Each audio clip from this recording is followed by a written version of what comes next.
ప్రభునందు ప్రియమైన దేవుని బిడలరా, దేవుని యొక్క ఉచితమైన కృపచేత గత వారమంతా మనం క్షేమంగా కాపాడబడ్డాం. అలాంటి కాపుదలు దయచేసిన దేవాది దేవునికి మనందరి పక్షంగా వేలాది వందనాలు నేను తెలియజేస్తూ, వింటున్న వీక్షిస్తున్న మీకు నేను శుభాలు ఆశీస్సులు క్రీస్తు నామములో అందిస్తున్నాను. జీవవాక్య ధ్యానాల పక్షంగా మీ అందరికీ శుభాలు తెలియజేస్తూ, మీరు ధ్యానిస్తున్నారు, కొంతమందికి పరిచయం చేస్తున్నారు, మిమ్మల్ని నేను అభినందిస్తూ, ఈరోజు మన యొక్క ధ్యానవాక్య భాగంగా యెహోషువ గ్రంథం మొదటి అధ్యాయం 8వ వచనాన్ని యెహోషువ గ్రంథం మొదటి అధ్యాయం 8వ వచనాన్ని ధ్యానం చేద్దాం. ఈ ధర్మశాస్త్ర గ్రంథమును నీవు బోధింపక తప్పిపోకూడదు, దానిలో వ్రాయబడిన వాటన్నిటి ప్రకారము చేయుటకు నీవు జాగ్రత్త పడినట్లు దివారాత్రము దానిని ధ్యానించినట్లా నీ మార్గమును వర్ధలు చేసుకుని చక్కగా ప్రవర్తించదవు. ప్రార్థన చేసుకుందాం. కృపగలిగిన మా తండ్రి, మీ వాక్యాన్ని ధ్యానిస్తున్నాం తండ్రి. వాక్యపు లోతుల్లోకి మమ్మల్ని నడిపించండి. నీ వాక్యాన్ని గ్రహించడానికి, అర్థం చేసుకోవడానికి, మా జీవితాలకు అన్వయించుకోవడానికి సహాయం చేయి. దాని ద్వారా మా మార్గాలు సరిగా ఉంటాయని, మేము చక్కగా వర్ధిల్తామని మీరు వాగ్దానం చేశారు. ఆ వాగ్దానం మా జీవితంలో నెరవేరడానికి నీ వాక్యం ధ్యానించడం ద్వారా సహాయం చేయమని యేసు నామమున అడుగుచున్నాం తండ్రి, ఆమేన్. ప్రియులరా, ఈరోజు వినే వాక్యానికి దైవవాక్యాన్ని ధ్యానించు, లేకపోతే బైబిల్ని ధ్యానించు అనేటువంటి మాటతో మనం ముందుకు వెళ్ళే ప్రయత్నం చేద్దాం. సుడోకు అనే మాట మనం కొన్ని పేపర్లు చూస్తూ ఉంటామండి. ఒక పజిల్ ఇవ్వబడుతుంది, ఆ పజిల్కి పైన సుడోకు అనే మాట వ్రాయబడి ఉంటుంది. ఇది వాస్తవానికి జపాన్ దేశపు భాష. సుడోకు అనేది జపాన్ దేశపు భాష. వారు మంచం పండుకుంటారు కదండి, ఆ పండుకునే మంచానికి ఒక తలవైపున ఒక చిన్న బీరువా పెట్టుకుంటారు జపాన్ వారు. ఆ చిన్న బీరువా పెట్టుకుని ఆ బీరువాలో కొన్ని పుస్తకాలు పెట్టుకుంటారు. ఎలాంటి పుస్తకాలు అంటే, వారు ఒక క్రొత్త ప్రదేశానికి వెళ్ళబోతున్నారు.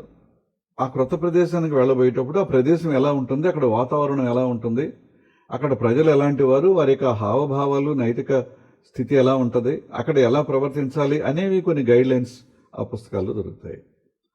అలాగే ఏదైనా ఒక క్రొత్త విషయం నేర్చుకోవాలి అని అన్నప్పుడు అక్కడ, అలాగే కొన్నిసార్లు మన జీవితంలో కొన్ని సమస్యలు వస్తూ ఉంటాయి. అందరి జీవితంలో ఒకే రకమైన సమస్య ఉండదు.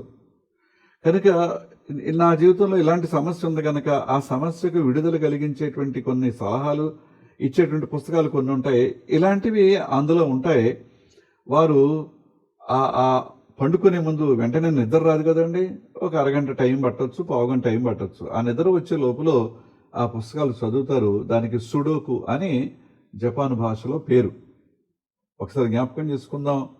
ఆ పుస్తకాలు చాలా తక్కువ ఇన్ఫర్మేషన్ ఉంటుంది, చాలా చాలా తక్కువ విషయాన్ని మాత్రమే సూచించగలుగుతాయి. ఎందుకంటే అవి మనుషులు రాసినవే కదండి. కానీ బైబిల్ దగ్గరకు వచ్చేటప్పటికి దేవుని యొక్క ప్రేరేపణతో, పరిశుద్ధాత్మ దేవుని యొక్క ప్రేరేపణతో 66 గ్రంథాలు రచించబడ్డాయండి.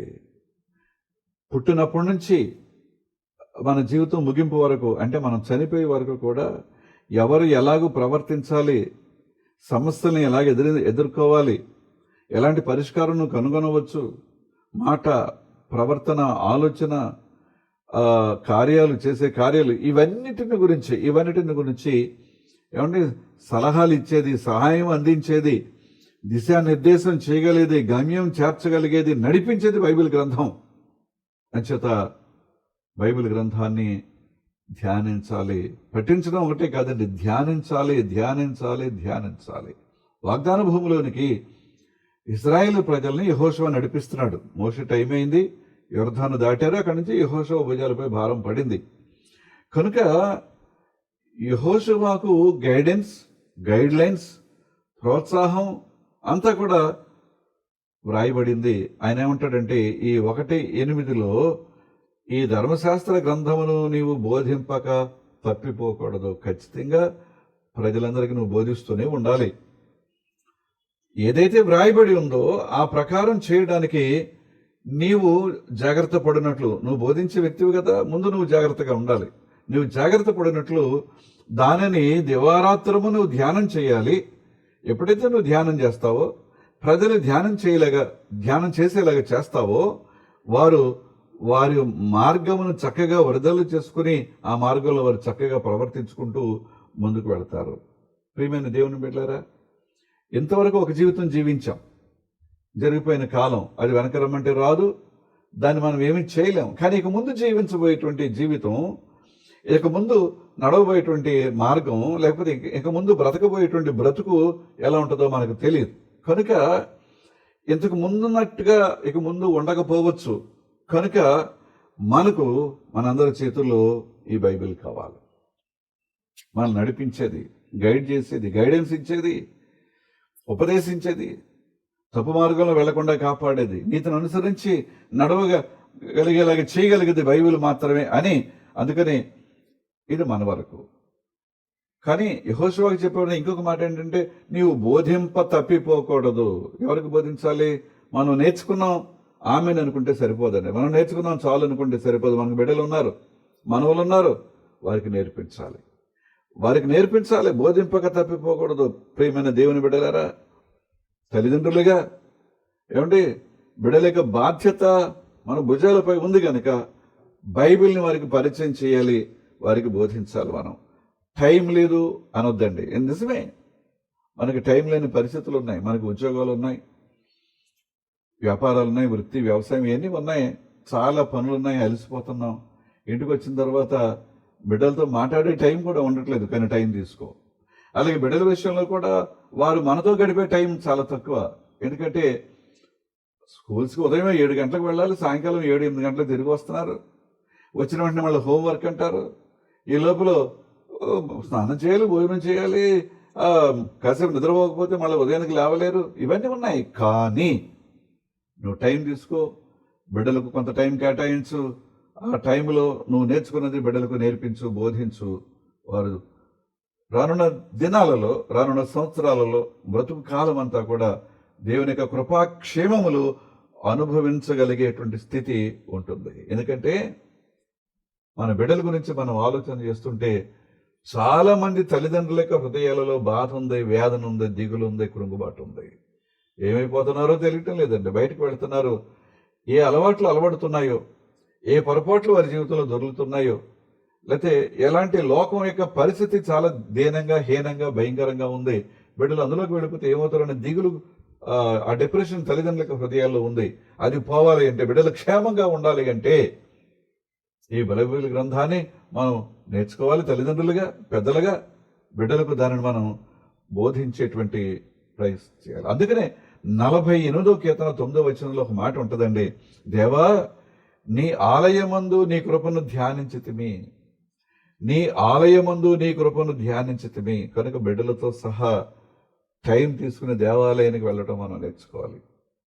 బాధాకరమైన విషయమే, పరీక్షలు ఆదివారమే పెడతారు, ఎక్స్ట్రా క్లాసులు ఆదివారమే పెడతారు, దేవాలయానికి వచ్చే టైం ఉండదు. కానీ ఎలాగోలాగా వీలు చేసుకుని ఏదో ఒక టైంలో, ఒకవేళ గ్రామాల్లో లేకపోవచ్చు కానీ టౌన్లో ఈవినింగ్ సర్వీసెస్ కూడా ఉన్నాయండి. కొన్ని ఇంగ్లీష్ సర్వీసెస్ కొన్ని సంఘాలు, తెలుగు సర్వీసెస్ కొన్ని సంఘాలు. మొత్తం మీద ఒకవేళ ఉదయం పరీక్షలకు వెళుతున్నారు, ఉదయం క్లాసులకు వెళుతున్నారు, ఉదయం స్కూల్స్కి వెళుతున్నారు, తప్పట్లేదు. ఈవినింగ్ అయినా సరే బిడ్డలు తప్పకుండా దేవుని సన్నిధికి వెళ్ళేలాగా మనం చూడాలి.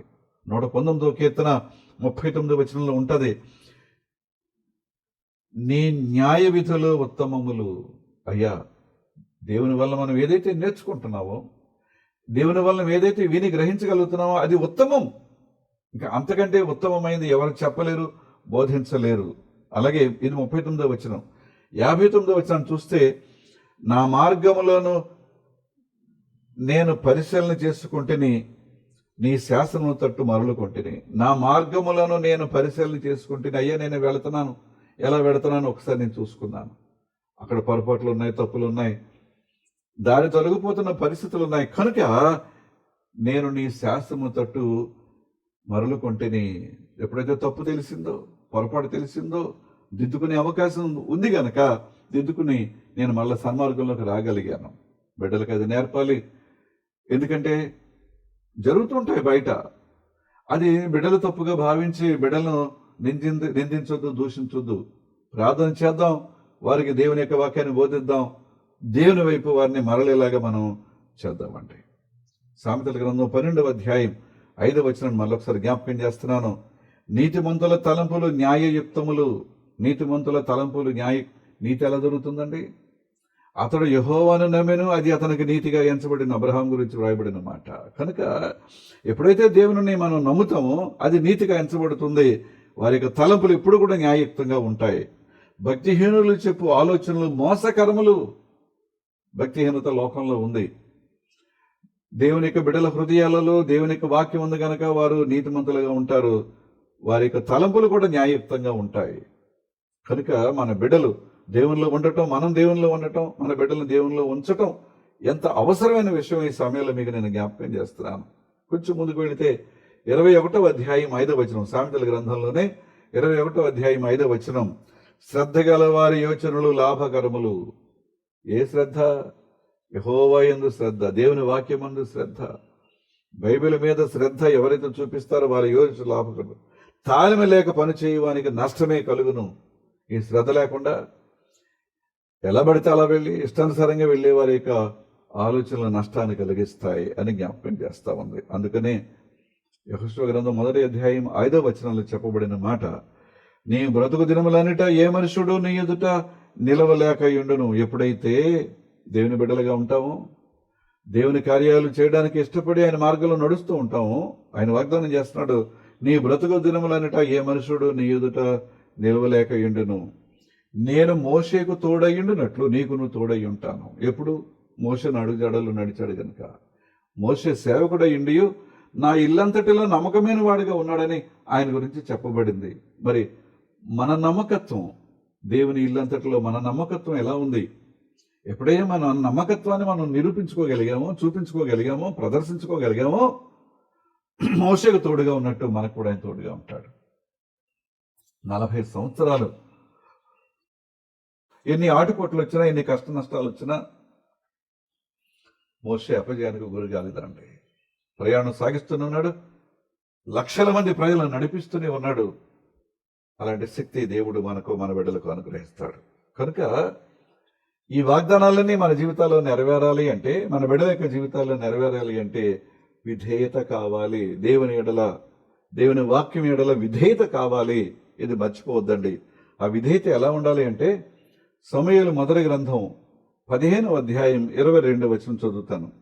సమూయేలు మొదటి గ్రంథం 15వ అధ్యాయం 22వ వచనం. అందుకు సమూయేలు ఎలా చెప్తున్నారు, ఆయన తాను సెలవిచ్చిన ఆజ్ఞను ఒకడు గైకొనుట వలన యెహోవా సంతోషించున్నట్లు. యెహోవా దేన్ని బట్టి సంతోషిస్తాడట అండి? ఆయన ఏదైతే సెలవిచ్చారో, ఏదైతే చెప్పారో, ఏదైతే ఆజ్ఞాపించారో అది ఎవరైతే చేస్తారో వారి విషయంలో ఆయన సంతోషిస్తారట. ఆ విషయాన్ని బట్టి సంతోషిస్తారట. తాను సెలవిచ్చిన ఆజ్ఞను ఒకడు గైకొనుట వలన యెహోవా సంతోషించున్నట్లు ఒకడు దహన బలులను అర్పించుట వలన ఆయన సంతోషించునా? బలులు, దహన బలులు ఆయనకి అక్కర్లేదండి. అది ఆయనకి సంతోషాన్ని కలిగించదట.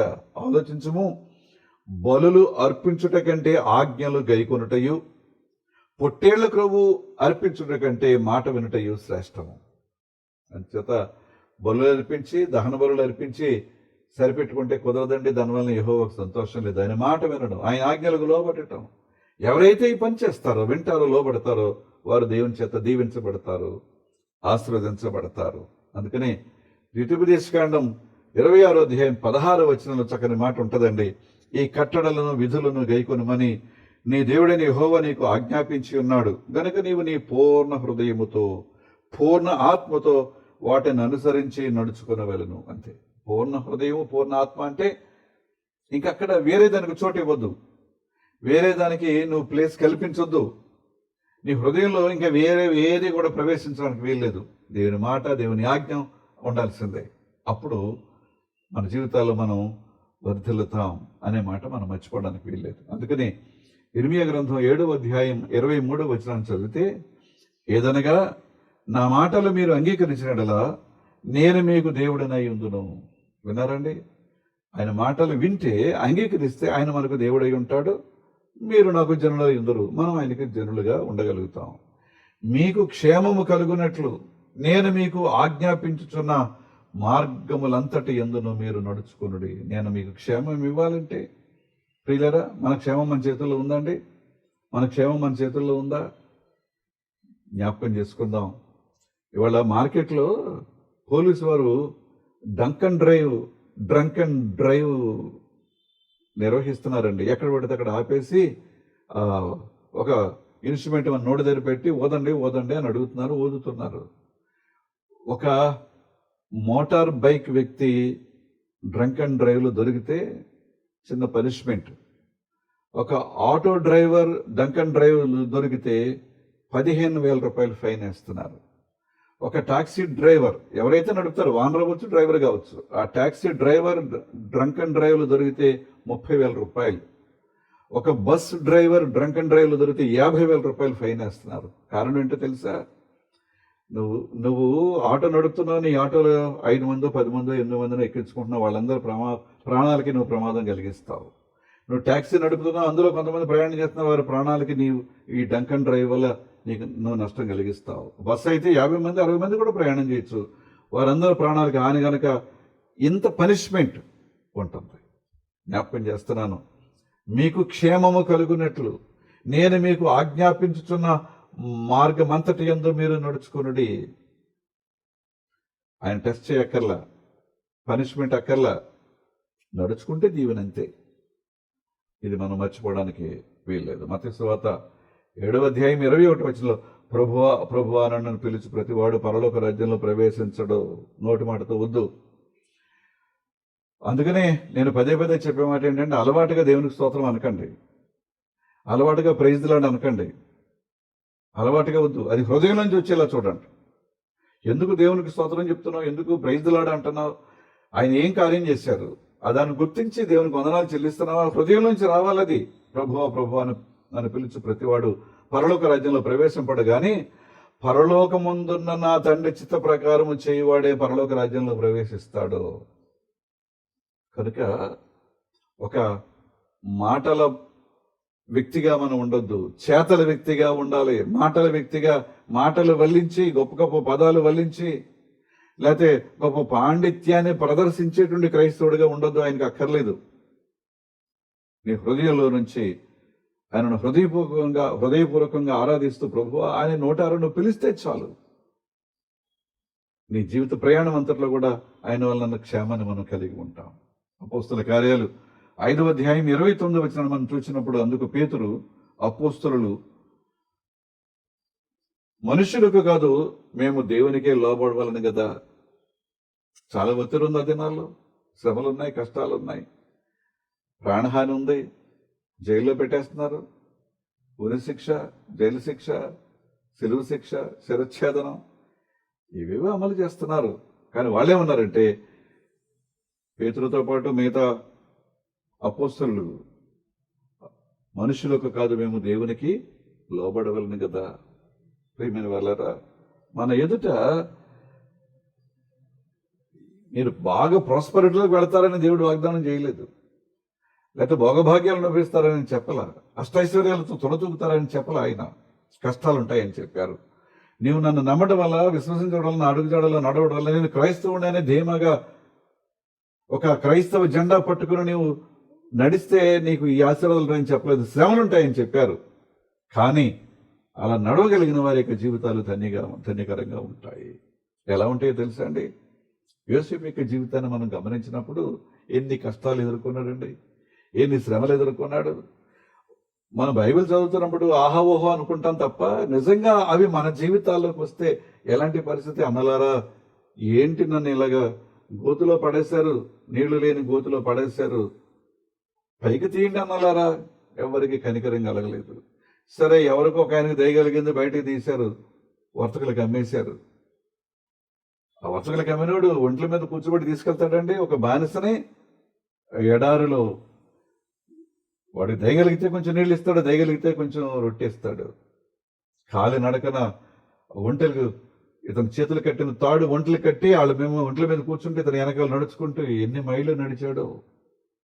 అక్కడికి వెళ్ళాక ఫొతోఫర్ ఇంట్లో ఒక బానిసగా అమ్మబడ్డాడు. అక్కడ కష్టం, జైల్లోకి వెళ్ళాడు. కానీ దేవుడు విడిచిపెట్టలేదు. అందుకని ఆదికాండం 39వ అధ్యాయం 3వ వచనంలో యెహోవా అతనికి తోడైయుండిననియు అతడు చేసినదంతయు అతని చేతిలో యెహోవా సఫలము చేసిననియు అతని యజమానుడు అతనిని చూచినప్పుడు ఆ యజమానుడు గమనించాడు.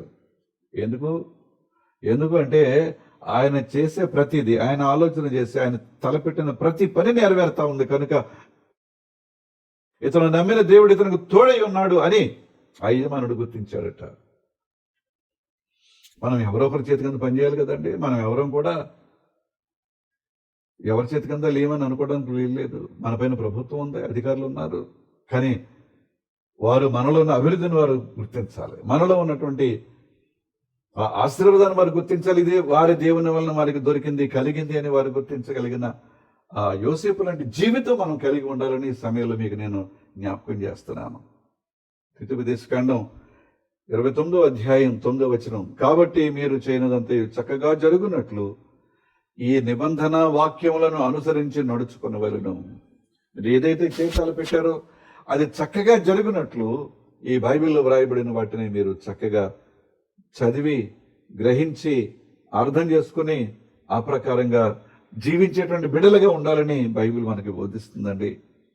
దినవృత్తాంతాలు మొదటి గ్రంథం 22వ అధ్యాయం 13వ వచనం చదివితే, యెహోవా ఇశ్రాయేలును గురించి మోషేకు ఇచ్చిన కట్టడల ప్రకారముగాను ఆయన తీర్చిన తీర్పుల ప్రకారముగాను జరుపుకొనుటకు నీవు జాగ్రత్త పడిన ఎడల నీవు వృద్ధి పొందుదువు.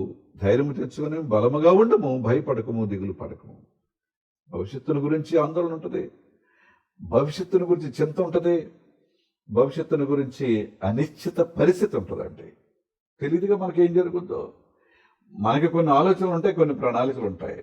ఏమండి, చీటీలు వేస్తున్నాం ఎందుకు? పిల్ల పెళ్ళికో, ఇల్లు కట్టుకోవడానికో, దానికో దీనికో ఉపయోగపడుతుందని. వాళ్ళు నమ్మకంగానే ఉన్నట్టు ఉంటారు. మన భవిష్యత్తు ఆ చీటీ వేయడంలో బాగుంటుంది అనుకుంటా. ఈ లోపల వాళ్ళు ఒక రాత్రి మకం ఎత్తేస్తారు. ఎక్కడికి వెళ్ళారో తెలీదు. ఫోన్లు, సెల్ అన్ని స్విచ్ ఆఫ్లో ఉంటాయి. జీరో అయిపోయింది. బ్యాంకులో డబ్బులు ఉన్నాయి, బాగానే దాచుకున్నాను, వడ్డీలకు ఇవ్వలేదు, బ్యాంకులో బదిలీగా ఉంటాయి. సైబర్ నేరగాళ్ళు ఏదో ఒక చిన్న క్లూతో మన డబ్బులన్నీ వాళ్ళు కొట్టేశారు. మళ్ళా శూన్యం అయిపోయింది. భవిష్యత్తు మనకు గ్యారంటీ కాదు, గ్యారంటీ లేదు. దేవుని బిడ్డలారా, అందుచేత దేవుని మీద ఆధారపడాలని ఈ వాక్యం మనకి జ్ఞాపకం చేసుకుంటాం. ధైర్యము తెచ్చుకుని బలముగా ఉండము, భయపడకము, దిగులు పడకము. భవిష్యత్తు గురించినటువంటి చింత నీకొద్దు, నాకు వదిలేయి. ఎందుకంటే నీవు నా బిడ్డగా ఉన్నావు కనుక నీ గురించి నేను ఆలోచిస్తాను. నీవు నా బిడ్డగా ఉన్నావు కనుక నీ గురించి నేను చింతిస్తాను, నీ అవసరాలు నేను తీరుస్తాను. నీకెందుకు భయం, నీకెందుకు దిగులు, నీకెందుకు చింత, నీకెందుకు వేదన? దినవృత్తాంతాల 2వ గ్రంథం 26వ అధ్యాయం 5వ వచనం, దేవుని ప్రత్యక్ష విషయముందు తెలివిగల జకరియా దినములలో అతడు దేవుని ఆశ్రయించెను. అతడు యెహోవాను ఆశ్రయించినంత కాలము దేవుడు అతనిని వర్ధలు చేసెను. యెహోవాను ఆశ్రయించినంత కాలము యెహోవా అతన్ని వర్ధలు చేశాడు. దేవుని ఆశ్రయించినంత కాలం మనలను, మన కుటుంబాలని ఆయన వర్ధలు చేస్తాడు. నువ్వు ప్రక్కకి వెళితే ఆయన కూడా ప్రక్కకి వెళతాడు. నువ్వు మొహం తిప్పుకుంటే ఆయన కూడా మొహం తిప్పుకుంటాడు. ఏం చేస్తావు? ఏం సాధిస్తాం? ఏం సాధించగలం? కనుక ఆయన అడుగుజాడలో నడవటం మనం నేర్చుకుందామండి. బైబిల్ని ధ్యానం చేస్తూ ఆయన యొక్క అడుగుజాడలో నడవటం అనేది మనం నేర్చుకోగలిగితే, ఏమండి, 2వ దినవృత్తాంతాల గ్రంథంలోనే 31:21లో తన దేవుని ఆశ్రయించుటగా దేవుని మందిర సేవ విషయమే తాను ఆరంభించిన ప్రతి పనిని అతడు హృదయపూర్వకంగా జరిగించి వర్ధిల్లెను. మనందరికీ ఆలంబనగా దేవాలయం ఉంది. అది ఏ మిషన్ అయినా కావచ్చు, ఏ సంఘమైనా కావచ్చు. మనమందరం ఏదో ఒక దేవాలయానికి వెళతాం. ప్రియమైన వాళ్ళరా, ఆ దేవాలయం యొక్క అభివృద్ధి, దేవాలయ యొక్క క్షేమం మన చేతుల్లో ఉంది. అక్కడ అవకతవకలు జరగవా? జరుగుతాయి. పొరపాట్లు జరగవా? జరుగుతాయి. అక్కడ కూడా పొరపాట్లు చేసేవారు ఉంటారు, అవకతవకలు చేసేవారు ఉంటారు. అలాగనే నీ మనసును కఠినపరచుకోకు. నీ మనసును నీవు ఇంకొక వైపు త్రిప్పుకోకు. తన దేవుని ఆశ్రయించుటకై దేవుని మందిర సేవ విషయమే తాను ఆరంభించిన ప్రతి పనిని అతడు హృదయపూర్వకంగా జరిగించి వర్ధిల్లెను. మనం హృదయపూర్వకంగా చేద్దాం. ఆమేన్. ఉంటారు అక్కడ ఉండేవారు ఉంటారు. మనకు అనవసరం. మన పని మనం చేయటమే. మనం వర్ధిల్లాలంటే, మన కుటుంబాలు వర్ధిల్లాలంటే, మన బిడ్డలు వర్ధిల్లాలంటే మన పనిలో మనం ముందుకు వెళ్దాం. దేవుని సేవ విషయంలో, ఆలయ విషయంలో, ఆలయ పని విషయంలో, దానికి అభివృద్ధి విషయంలో నీ ఆశీర్వాదాలు ఎవరు ఆపలేరు. ఎవరైతే దుర్వినియోగం చేస్తారో, ఎవరైతే పొరపాటు చేస్తారో వారి పరిస్థితి వేరే ఉంటుంది. వారి పనిష్మెంట్ గురించి నేను మాట్లాడట్లేదు. కానీ మనం వర్ధిల్లాలంటే దేవుని విషయంలో, ఆయన పరిచయ విషయంలో, దేవాలయం విషయంలో మనం ఏం చేయాలో అది మర్చిపోవడానికి వీల్లేదు. అందుకని ఏమన్నాడండి మొదటి కీర్తన 3వ వచనంలో, అతడు నీటి కాలువల యోరను నాటబడినదై ఆకు వాడక తన కాలమందు ఫలమిచ్చు చెట్టు వలె ఉండును. అతడు నీటి కాలువల యోరను నాటబడినదై ఆకు వాడక తన కాలమందు ఫలమిచ్చు చెట్టు వలె ఉండును. అతడు చేయనుదంతయు సఫలమగును. అతడు చేయనుదంతయు సఫలమగును. ప్రార్థన చేసుకుందాం. కృపగలిగిన మా తండ్రి, మీ వాక్యాన్ని ధ్యానించే భాగ్యం ఇచ్చావు, నీకు వందనాలు. వినవాక్యాన్ని మా హృదయంలో మేము బదిలిపరుచుకునే వాక్యానుసారంగా జీవించగలిగే ధన్యత దయచేయమని, మీ కృపాక్షేమములు మా కుటుంబాలు వెంటరాని మనం ప్రార్థన చేస్తున్నాను. ప్రియులేక ఉద్యోగాలు, వృత్తి, వ్యాపారం, వ్యవసాయం, గృహ కార్యకలాపాలు అన్ని రంగాల్లో కూడా తోడుగా నడిపించండి. క్షేమాన్ని దయచేయండి. బిడ్డలకు చదువులు సహాయం చేయనైనా, యవన బిడ్డలకు మంచి స్నేహితులు ఇవ్వండి. చిన్న బిడ్డలకు తగిన తెలివిని, జ్ఞానాన్ని, జ్ఞాపశక్తిని దయచేయండి. అలాగే యవన బిడ్డలు ఉద్యోగ ప్రయత్నాలు చేస్తున్నారు, వివాహ ప్రయత్నాలుగా తల్లిదండ్రులు వారి కొరకు ఆలోచన చేస్తున్నారు, సఫలపరచండి. వారు ఉద్యోగాలు స్థిరపడాలి, జీవితాల్లో వివాహం ద్వారా స్థిరపడడానికి మీరే సహాయం చేయి. విదేశాల్లో ఉండే బిడ్డలు వారి కుటుంబాన్ని దీవించి మీ కృపాక్షేమలు వారికి కూడా దయచేయండి. అలాగే నా తండ్రి, ప్రతి వారి అవసరత మీరు తీర్చే దేవుడు కనుక గర్భిణీలు, బాలింతలు, వృద్ధాపులు ఉన్నవారు కాలమాన ప్రభావాల వల్ల ఎదుర్కొనే ప్రతి బలహీనత నుంచి వారిని తప్పించి కాపాడమని ప్రార్థన చేస్తున్నాను. కొన్ని కుటుంబాల్లో శ్రమలు ఉన్నాయి, కొన్ని కుటుంబాల్లో దుఃఖం ఉంది, కొన్ని కుటుంబాల్లో నెమ్మది లేని పరిస్థితి ఉంది. అన్న అల్లాడిపోతున్నారు, నాయన దిగులు పడుతున్నారు, కొన్నిసార్లు నిరాశకు, నిస్పృహకు కూడా లోనవుతున్నారు.